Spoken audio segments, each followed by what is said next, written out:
अस्सलाम वालेकुम। ਸਿਆਣੇ ਕਹਿੰਦੇ ਵੀ ਗੁੱਜਾ ਪਾਪ ਉਗੜ ਕੇ ਰਹਿੰਦਾ, ਵੀ ਬੰਦੇ ਦੀ ਕਿਤੇ ਲੋ ਲੱਗੀ ਹੋਵੇ, ਬੰਦੇ ਦੀ ਜੋ ਅਸਲ ਹੋਵੇ, ਜੋ ਬੰਦੇ ਦੇ ਵਿੱਚ ਹੋਵੇ, ਬੰਦੇ ਦਾ ਕਿਤੇ ਇਸ਼ਕ ਹੋਵੇ, ਉਹ ਕਿਤੇ ਨਾ ਕਿਤੇ ਜਾ ਕੇ ਨਾ ਉਹ ਬੰਦੇ ਨੂੰ ਦਿਖ ਜਾਂਦਾ, ਉਹ ਦੁਨੀਆ ਦੇ ਸਾਹਮਣੇ ਆ ਜਾਂਦਾ। ਹੁਣ ਮੈਂ ਇਸ ਟਾਈਮ ਜਿਹੜੀ ਸ਼ਖਸੀਅਤ ਦੇ ਨਾਲ ਬੈਠਾ ਉਹ ਤਾਰਫ ਵੀ ਤੁਹਾਨੂੰ ਪੂਰਾ ਵੀ ਦੱਸਦੇ ਆ, ਪਰ ਮੈਂ ਸਿਰਫ ਗੱਲ ਜਿਹੜੀ ਪੁੱਛਣਾ ਇਹ ਦੇਖਦਾ ਸੀ ਵੀ ਤੁਹਾਡੇ ਅਸੀਂ ਚੈਨਲ ਦੇਖਿਆ, ਬੜੀ ਦੇਰ ਦਾ ਦੇਖ ਰਹੇ ਹਾਂ, ਬੜਾ ਕੁਝ ਸਿੱਖਣ ਨੂੰ ਲੱਭਦਾ ਵੀ ਰੱਬ ਦੀ ਜ਼ਾਤ ਨੇ ਤੁਹਾਨੂੰ ਦੁਨਿਆਵੀ ਏਡਾ ਵੱਡਾ ਅਹੁਦਾ ਦਿੱਤਾ, ਵੀ ਏਡੇ ਵੱਡੇ ਅਹੁਦੇ ਦੇ ਵਿੱਚ ਤੁਸੀਂ ਇਹ ਪੜ੍ਹਾਈ ਦੇ ਨਾਲ ਲਿਆ ਨਾ ਜੀ, ਵੀ ਯੂਨੀਵਰਸਿਟੀਆਂ ਦੇ ਵਿੱਚ ਪੜ੍ਹੇ ਆ, ਇੱਕ ਬਾਬੂ ਮੁੰਡਾ, ਇੱਕ ਪੜ੍ਹਾਕੂ ਮੁੰਡਾ, ਵੀ ਉਹ ਇਦਾਂ ਪੜ੍ਹ ਲਿਖ ਕੇ ਤੇ ਉਹਦੇ ਅੰਦਰ ਫਿਰ ਜਿਹੜੀ ਇਹ ਲੋ ਆ, ਜਿਹੜੀ ਇਹ ਕਹਿ ਲਓ ਵੀ ਸੂਫੀਜ਼ਮ ਦੀ, ਇਹ ਤਸੱਵੁਫ ਦੀ, ਇਸ ਇਹ ਸਾਧੂ ਸੰਤ ਫਕੀਰਾਂ ਵਾਲੀ ਜਿਹੜੀ ਲੋ ਤੁਹਾਡਾ ਇਹ ਇਸ਼ਕ ਆ। ਮੈਂ ਸਿਰਫ ਗੱਲ ਜ਼ਰੂਰੀ ਇਹ ਪੁੱਛਣ ਵਾਸਤੇ ਮੈਂ ਕਿਹਾ ਜੀ ਇਹ ਪੁੱਛਣਾ ਵੀ ਇਹ ਜਿਹੜਾ ਤੁਹਾਡਾ ਇਸ਼ਕ ਸੀ ਇਹ ਕਿੰਨਾ ਕੁ ਪੁਰਾਣਾ, ਇਹਦੀ ਸ਼ੁਰੂਆਤ ਹੋਈ ਕਿੱਦਾਂ, ਇਹ ਕਿੱਦਾਂ ਤੁਸੀਂ ਇਹਦੇ ਨਾਲ ਜੁੜੇ ਆ, ਵੀ ਤੁਸੀਂ ਹਰ ਉਹ ਐਸਾ ਸਾਡੇ ਜ਼ਿਲ੍ਹੇ ਵਾਸਤੇ ਇਹ ਏਡੀ ਰਹਿਮਤ ਆ ਕਿ ਤੁਸੀਂ ਜਿਹੜੀ ਸ਼ੈ ਨੂੰ ਵੀ ਦੇਖਦੇ ਆ ਨਾ ਤੇ ਉਸ ਐਨਕ ਦੇ ਵਿੱਚ ਦੇਖਦੇ ਆ ਤੇ ਉਹਦੇ ਫਿਰ ਉਹ ਪਿਆਰ ਦੇ ਨਾਲ ਗੱਲ ਬਣਦੀ ਚਲੀ ਜਾਂਦੀ। ਜਦੋਂ ਦੇ ਤੁਸੀਂ ਆਏ ਆ ਫਰਕ ਵੀ ਦੇਖਣ 'ਚ ਆਇਆ ਕਿ ਇਹ ਤੁਸੀਂ ਸਾਬਤ ਕਰਤਾ ਵੀ ਜੇ ਇਦਾਂ ਨਹੀਂ ਤਾਂ ਇਦਾਂ ਵੀ ਹੋ ਸਕਦਾ, ਇਸ ਰੰਗ 'ਚ ਵੀ ਕੰਮ ਹੋ ਸਕਦਾ।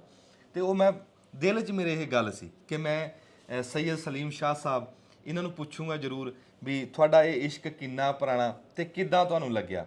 ਇੱਕ ਵਾਰੀ ਸ਼ਾਹ ਸਾਹਿਬ ਆਪਣਾ ਜੀ ਤਾਰਫ ਆਪ ਕਰਾ ਦਿਓ ਤੇ ਫਿਰ ਗੱਲ ਕਰਦੇ। जी सरोया साहब बहुत मेहरबानी जनाब ने मौका दिता सानू।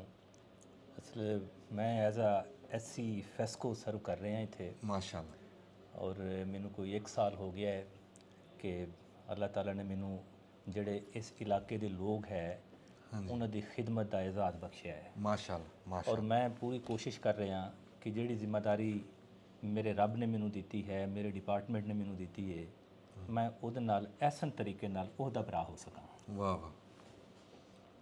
ਹੁਣ ਸਾਡੀ ਜਿਹੜੀ ਇਹ ਡਿਊਟੀ ਹੈ, ਸਾਡੀ ਨੇਚਰ ਆਫ ਜੌਬ ਹੈ, ਇਹ ਬੇਸਿਕਲੀ ਖੁਦ ਇਸ ਚੀਜ਼ ਦਾ ਤਕਾਜ਼ਾ ਕਰਦੀ ਹੈ ਕਿ ਜਿਸ ਮਕਸਦ ਵਾਸਤੇ ਸਾਨੂੰ ਰੱਬੇ ਕਾਇਨਾਤ ਨੇ ਇੱਥੇ ਬਿਠਾਇਆ ਹੈ, ਕਿਆ ਅਸੀਂ ਉਸ ਮਕਸਦ ਨਾਲ ਅੱਛੇ ਅੰਦਾਜ਼ ਵਿੱਚ ਇਨਸਾਫ ਕਰ ਪਾ ਰਹੇ ਹਾਂ ਜਾਂ ਨਹੀਂ। ਸੁਭਾਨ ਅੱਲਾਹ, ਵਾਹ ਵਾਹ ਵਾਹ ਵਾਹ। ਔਰ ਇਹ ਜਿਹੜੀ ਮੇਰੀ ਪੋਜੀਸ਼ਨ ਹੈ सरोया साहब, ये एक ऐसी पोजीशन है कि मेरे को जी जिम्मेदारी है इसलिए कोई 12.5 लाख कंज्यूमर है जिहदी जिम्मेदारी मैनू रब ने दी है माशाअल्लाह।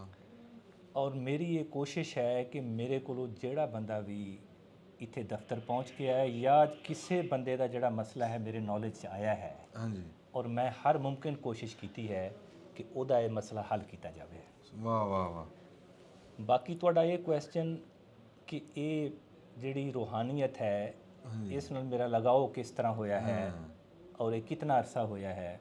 देखो मैं ऑलरेडी ये गल करना, मेरा एक मजहबी घराने नाल ताल्लुक है माशाअल्लाह, और मेरी जिहड़ी तरबियत है वो इन्हां पैरामीटर्स ते है।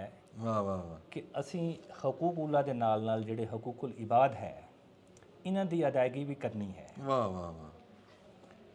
हुण एक दफ्तर दे विच अगर कोई सरकारी मुलाजम बैठा है तो उस दे उत्ते रब दा खास करम है कि वो अपनी मखलूक जिहड़ी कि उसनूं बहुत ज़्यादा महबूब है, वो अपनी मखलूक उस अफसर कोलों दफ्तर च भेज रहा है। हाय हाय। और उस मखलूक दा साडे कोल आना और सानू उस मखलूक वास्ते अपने इख्तियारात इस्तेमाल करके जिहड़े उन्हां दे मसाइल है उन्हां नूं हल करना, ये साडे ज़र्फ दा इम्तिहान है। आहा।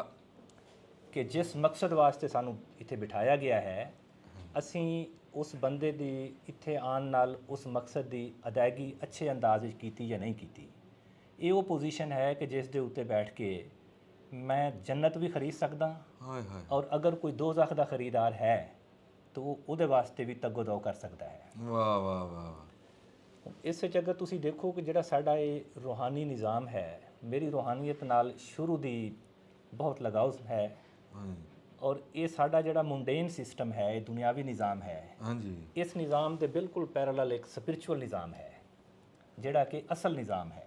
बेशक उस निज़ाम दे विच रब्बे कायनात ने मुख्तलिफ जिम्मेदारियां असाइन कीतियां ने ਕਿ ਇਹ ਰਸੂਲ ਪਾਕ ਸੱਲੱਲਾਹੁ ਅਲੈਹਿ ਵਸੱਲਮ ਦੀ ਜ਼ਾਤ ਕੋਲ ਸ਼ੁਰੂ ਹੋ ਕੇ ਤੇ ਤੁਹਾਡੇ ਗੌਸ ਕੁਤਬ ਅਬਦਾਲ ਔਲੀਆ ਕਰਾਮ ਕੋਲ ਹੁੰਦਾ ਹੋਇਆ ਮਜਜ਼ੂਬ ਤੱਕ ਆ ਕੇ ਪਹੁੰਚਦਾ ਵਾਹ ਹੈ। ਵਾਹ ਵਾਹ। ਔਰ ਇਸ ਨਿਜ਼ਾਮ ਦਾ ਜਿਹੜਾ ਮਕਸਦ ਹੈ ਉਹ ਉਹੀ ਹੈ ਕਿ ਉਹਦੀ ਜਿਹੜੀ ਮਖਲੂਕ ਹੈ ਉਹਦੀ ਫਲਾਹ ਹੈ, ਉਹਦੀ ਮਖਲੂਕ ਦੇ ਵਾਸਤੇ ਆਸਾਨੀਆਂ ਪੈਦਾ ਕਰਨਾ ਹੈ। ਹੁਣ ਇਹਦੇ ਵਾਸਤੇ ਜ਼ਰੂਰੀ ਨਹੀਂ ਹੈ ਕਿ ਤੁਸੀਂ ਮਖਲੂਕ ਦੀ ਆਸਾਨੀ ਪੈਦਾ ਕਰਨ ਲਈ ਕਿ ਤੁਹਾਡੇ ਕੋਲ ਬਹੁਤ ਬੜੀ ਪੋਜੀਸ਼ਨ ਹੋਣੀ ਚਾਹੀਦੀ ਹੈ। ਇੱਕ ਬੰਦਾ ਅਗਰ ਕੋਈ ਛੋਟੇ ਲੈਵਲ ਤੇ ਵੀ ਬੈਠਾ ਹੈ ਤਾਂ ਉੱਥੇ ਵੀ ਉਹਦੀ ਮਖਲੂਕ ਦਾ ਭਲਾ ਕਰ ਸਕਦਾ ਹੈ, ਉਹਨਾਂ ਵਾਸਤੇ ਆਸਾਨੀਆਂ ਪੈਦਾ ਕਰ ਸਕਦਾ ਹੈ। ਅਗਰ ਉਹ ਕਿਸੇ ਬੜੇ ਪੋਜੀਸ਼ਨ ਤੇ ਬੈਠਾ ਹੈ ਤੇ ਉਹ ਉੱਥੇ ਵੀ ਲੋਕਾਂ ਦੇ ਮਸਾਇਲ ਹੱਲ ਕਰ ਸਕਦਾ ਹੈ। ਲੇਕਿਨ ਇਸ ਵਿੱਚ ਇੱਕ ਡਿਫਰੈਂਸ ਆ ਜਾਏਗਾ ਹਾਂਜੀ ਕਿ ਇੱਕ ਬੰਦਾ ਅਗਰ ਛੋਟੀ ਪੋਜੀਸ਼ਨ ਤੇ ਬੈਠਾ ਹੈ ਤੇ ਉਹ ਲੋਕਾਂ ਦੇ ਮਸਾਇਲ ਹੱਲ ਕਰੇਗਾ ਤੇ ਉਹਦੀ ਅਕਾਊਂਟੇਬਿਲਿਟੀ ਕਮ ਹੈ। ਜਿਉਂ-ਜਿਉਂ ਅੱਲਾਹ ਤਾਲਾ ਕਿਸੇ ਬੰਦੇ ਨੂੰ ਐਲੀਵੇਟ ਕਰਦਾ ਹੈ, ਪੋਜੀਸ਼ਨ ਉਹਦਾ ਅਤਾ ਕਰਦਾ ਹੈ ਹਾਂਜੀ ਤੇ ਉਸ ਦੇ ਮੁਤਾਬਿਕ ਉਹਦੀ ਅਕਾਊਂਟੇਬਿਲਿਟੀ ਵੀ ਸਖਤ ਹੈ ਹਾਏ ਹਾਏ ਹਾਏ। ਕਿ ਅਗਰ ਉਸ ਬੰਦੇ ਨੇ ਉਸ ਸੀਟ ਨਾਲ ਇਨਸਾਫ ਨਹੀਂ ਕੀਤਾ, ਉਸਨੇ ਰੱਬ ਦੀ ਮਖਲੂਕ ਵਾਸਤੇ ਆਸਾਨੀਆਂ ਪੈਦਾ ਨਹੀਂ ਕੀਤੀਆਂ ਤੇ ਫਿਰ ਉਸ ਬੰਦੇ ਵਾਸਤੇ ਬਹੁਤ ਸਖਤ ਕਿਸਮ ਦੀ ਅਕਾਊਂਟੇਬਿਲਿਟੀ ਦਾ ਉਹਨੂੰ ਸਾਹਮਣਾ ਕਰਨਾ ਪੈਣਾ ਹੈ। ਵਾਹ ਵਾਹ ਵਾਹ। ਔਰ ਮੇਰੀ ਪੂਰੀ ਕੋਸ਼ਿਸ਼ ਹੁੰਦੀ ਸਰੋਇਆ ਸਾਹਿਬ ਕਿ ਜਿਹੜੇ ਲੋਕ ਜਿਨ੍ਹਾਂ ਦੀ ਜ਼ਿੰਮੇਵਾਰੀ ਮੇਰੇ ਰੱਬ ਨੇ ਮੈਨੂੰ ਅਸਾਈਨ ਕੀਤੀ ਹੈ, ਮੈਂ ਉਹਨਾਂ ਵਾਸਤੇ ਆਸਾਨੀਆਂ ਪੈਦਾ ਕਰਾਂ, ਮੈਂ ਉਹਨਾਂ ਦੇ ਮਸਾਇਲ ਹੱਲ ਕਰਾਂ। ਔਰ ਰੱਬ ਕਰੀਮ ਨੇ ਜਿਹੜਾ ਮੇਰੇ ਤੇ ਕਰਮ ਕੀਤਾ ਹੈ, ਮੈਂ ਉਸ ਨਾਲ ਅਗਰ 100% ਨਹੀਂ ਤਾਂ ਕਮ ਅਜ਼ ਕਮ ਇਤਨਾ ਇਨਸਾਫ ਜ਼ਰੂਰ ਕਰ ਸਕਾਂ ਕਿ ਕੱਲ ਨੂੰ ਜਿਹੜੀ ਅਕਾਊਂਟੇਬਿਲਿਟੀ ਹੈ, ਜਿਹੜਾ ਇਹਤਸਾਬ ਹੋਣਾ ਹੈ, ਉਹਦਾ ਮੈਨੂੰ ਕਮ ਕੋਲੋਂ ਕਮ ਸਾਹਮਣਾ ਕਰਨਾ ਪਵੇ। ਵਾਹ ਵਾਹ। ਦੇਖੋ ਜੀ, ਇੰਨੀ ਬਰੀਕੀ ਦੇ ਵਿੱਚ ਸੋਚਣਾ, ਮੈਂ ਤਾਂ ਕਹੂੰਗਾ ਕਿ ਮਾਲਕ ਦੀ ਕੋਈ ਰਹਿਮਤ ਹੀ ਆ ਕਿ ਇੱਕ ਬੰਦੇ ਨੂੰ ਰੱਬ ਨੇ ਦੁਨੀਆ ਦੇ ਵਿੱਚ ਐਡਾ ਉਹਦਾ ਅਫਸਰੀ ਦਿੱਤੀ ਹੋਵੇ, ਸਾਰੀ ਦਿਹਾੜੀ ਉਹੀ ਸਲੂਟ ਸਲਾਮਾ, ਤੇ ਫਿਰ ਵੀ ਇੰਨੀ ਬਰੀਕੀ 'ਚ ਜਾ ਕੇ ਸੋਚਣਾ, ਇਹ ਰੱਬ ਦਾ ਕਰਮ ਨਹੀਂ ਤੇ ਹੋਰ ਕੀ ਆ।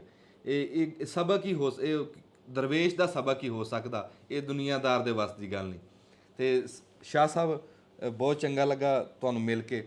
ਤੁਸੀਂ ਜਿਹੜੇ ਆਪਣੇ ਚੈਨਲ ਦੇ ਉੱਤੇ ਜਿਹੜੀ ਗੁਫ਼ਤਗੂ ਫਰਮਾਨੇ ਆ ਜੀ, ਇੱਕ ਰੋਜ਼ ਦੀ ਰੂਟੀਨ ਆ ਜਾਂ ਹਫਤੇਵਾਰ ਦੀ ਆ, ਉਹ ਆਪਣੇ ਚੈਨਲ ਦੇ ਬਾਰੇ 'ਚ ਵੀ ਥੋੜ੍ਹਾ ਜਿਹਾ ਦੱਸਿਓ ਜੀ। ਜੀ, ਮੈਂ ਸਰੋਇਆ ਸਾਹਿਬ ਆਪਣਾ ਇੱਕ ਚੈਨਲ ਬਣਾਇਆ ਹੋਇਆ ਹੈ ਔਰ ਚੈਨਲ ਬਣਾਉਣ ਦਾ ਮੇਰਾ ਇਹ ਮਕਸਦ ਕਤਨ ਨਹੀਂ ਹੈ ਕਿ ਮੈਂ ਉਹਦੀ ਕੋਈ ਉਸ ਤੋਂ ਫਾਈਨੈਂਸ਼ੀਅਲ ਗੇਨਸ ਜਿਹੜੇ ਨੇ ਉਹ ਹਾਸਲ ਕਰਨੇ ਨੇ। ਇਹ ਚੈਨਲ ਬਣਾਇਆ ਗਿਆ, ਮੇਰੇ ਚੈਨਲ ਦਾ ਨਾਮ ਹੈ ਮੋਰਲ ਐਂਡ ਸਪਿਰਿਚੁਅਲ ਵਰਲਡ। ਵਾਹ ਵਾਹ। ਇਸ ਵਿੱਚ ਜਿਹੜੇ ਐਥਿਕਸ ਇੰਜ ਇਖਲਾਕੀਆਤ ਹੈ ਉਹਦੇ ਬਾਰੇ ਵੀ ਗੱਲਾਂ ਹੁੰਦੀਆਂ ਨੇ, ਔਰ ਜਿਹੜਾ ਸਾਡਾ ਸਪਿਰਿਚੁਅਲ ਨਿਜ਼ਾਮ ਹੈ, ਰੂਹਾਨੀ ਨਿਜ਼ਾਮ ਹੈ, ਉਸ ਦੇ ਬਾਰੇ ਵੀ ਇਸ ਵਿੱਚ ਮੈਂ ਡਿਸਕਸ਼ਨ ਕਰਦਾ। ਮੇਰੀ ਵੀਡੀਓਜ਼ ਇਸ ਵਕਤ ਮੇਰੇ ਚੈਨਲ ਤੇ 103 ਵੀਡੀਓਜ਼ ਹੈ ਜਿਹੜੀਆਂ ਆ ਚੁੱਕੀਆਂ ਨੇ ਮਾਸ਼ਾਅੱਲਾ, ਇਸੇ ਮਕਸਦ ਵਾਸਤੇ ਹੀ। ਔਰ ਰੋਜ਼ਾਨਾ ਦੀ ਬੇਸ ਤੇ ਮੈਂ ਵੀਡੀਓ ਅਪਲੋਡ ਨਹੀਂ ਕਰਦਾ ਕਿਉਂਕਿ ਮੈਨੂੰ ਟਾਈਮ ਦਾ ਇਸ਼ੂ ਕਾਫੀ ਜ਼ਿਆਦਾ ਹੁੰਦਾ ਹੈ, ਮਸਰੂਫੀਅਤ ਬਹੁਤ ਜ਼ਿਆਦਾ ਹੈ। ਔਰ ਇਹ ਚੈਨਲ ਦਾ ਪਰਪਸ ਸਿਰਫ ਇਹ ਹੈ ਕਿ ਇਹਦੇ ਨਾਲ ਅਗਰ ਕੋਈ ਅੱਲਾ ਦੀ ਮਖਲੂਕ ਦਾ ਕਿਸੇ ਬੰਦੇ ਦਾ ਭਲਾ ਹੋ ਜਾਏ, ਵਾਹ ਵਾਹ ਵਾਹ ਵਾਹ, ਤੇ ਮੈਂ ਇਸ ਚੈਨਲ ਨੂੰ ਪ੍ਰਮੋਟ ਕਰ ਰਿਹਾ ਸਦਕਾ ਜਾਰੀਆ ਸਮਝ ਕੇ, ਸੁਭਾਨ ਅੱਲਾਹ, ਤਾਂ ਕਿ ਕੋਈ ਐਸਾ ਬੰਦਾ ਅਗਰ ਉਹ ਇੱਕ ਬੰਦਾ ਵੀ ਇਸ ਕੋਲ ਉਹਦੀ ਇਸਲਾਹ ਹੋ ਜਾਏਗੀ ਹਾਂਜੀ, ਤਾਂ ਮੈਂ ਸਮਝਾਂਗਾ ਕਿ ਰੋਜ਼ੇ ਮਹਿਸ਼ਰ ਮੈਨੂੰ ਜ਼ਰੂਰ ਇਸ ਦਾ ਅਜਰ ਮਿਲੇਗਾ। ਸੁਭਾਨ ਅੱਲਾਹ ਸੁਭਾਨ ਅੱਲਾਹ। ਗੱਲ ਉਹੀ ਆ ਜਿਹੜੀ ਸਾਡੇ ਬਜ਼ੁਰਗਾਂ ਨੇ ਦੱਸੀ ਸੀ ਨਾ, ਉਹ ਨੁਕਤਾ ਉਹੀ ਜਿਹੜਾ ਮੈਂ ਵੀ ਉਹੀ ਲੱਭਿਆ ਵੀ ਸਿਆਣੇ ਕਹਿੰਦੇ ਨੀਅਤ ਨੂੰ ਭਾਗ ਹੁੰਦੇ ਆ। ਸ਼ਾਹ ਸਾਹਿਬ ਦੀ ਜਿਹੜੀ ਨੀਅਤ ਦੇਖੀ ਆ ਨਾ, ਉਹ ਭਲੇ ਵਾਲੀ ਆ, ਤੇ ਅਸੀਂ ਇਸ ਕਾਰੇ ਖੈਰ ਦੇ ਵਿੱਚ ਅਸੀਂ ਤੁਹਾਡੇ ਨਾਲ ਆ। ਜਿੱਥੇ ਜਿੱਥੇ ਸਾਡੀ ਲੋੜ ਆ ਜੀ ਅਸੀਂ ਪਹੁੰਚਾਂਗੇ। ਫਿਰ ਇਹ ਜਿਹੜਾ ਪਲੇਟਫਾਰਮ ਆ ਸ਼ਾਹ ਸਾਹਿਬ ਦਾ, ਇਹ ਅਸੀਂ ਦੁਨੀਆ ਤੱਕ ਵੀ ਪਹੁੰਚਾਵਾਂਗੇ ਵੀ ਭਲੀ ਹੋਵੇ, ਜਿਹੜਾ ਜਿੱਥੇ ਤੱਕ ਪਹੁੰਚੇ ਕਿਸੇ ਦੀ ਭਲੀ ਹੋਵੇ।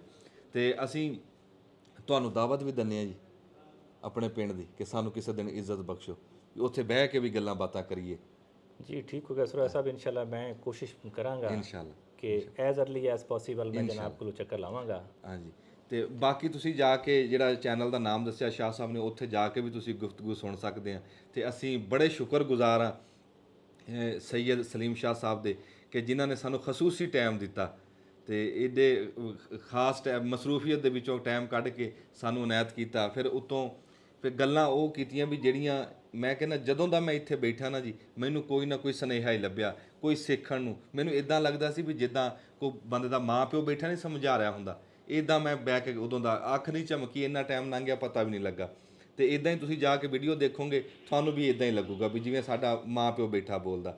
ਤੇ ਬਹੁਤ ਮਿਹਰਬਾਨੀ ਸ਼ਾਹ ਸਾਹਿਬ, ਅਸੀਂ ਬਹੁਤ ਅਖੀਰ ਦੇ ਉੱਤੇ ਸ਼ੁਕਰਗੁਜ਼ਾਰ ਹਾਂ ਤੁਹਾਡੇ ਜੀ, ਜੀ ਥੈਂਕ ਯੂ, ਬੜੀ ਮਿਹਰਬਾਨੀ। ਸਰੋਜ ਸਾਹਿਬ ਜਨਾਬ ਦੀ ਬੜੀ ਮਿਹਰਬਾਨੀ, ਤੁਸੀਂ ਟਾਈਮ ਕੱਢਿਆ ਹੈ ਔਰ ਸਾਨੂੰ ਮੌਕਾ ਦਿੱਤਾ ਹੈ ਨਹੀਂ ਜਿਉਂਦੇ ਡਿਸਕਸ਼ਨਸ ਦਾ। ਜਿਉਂਦੇ ਬਸ ਦੱਬੋ ਜੀ ਬਟਨ।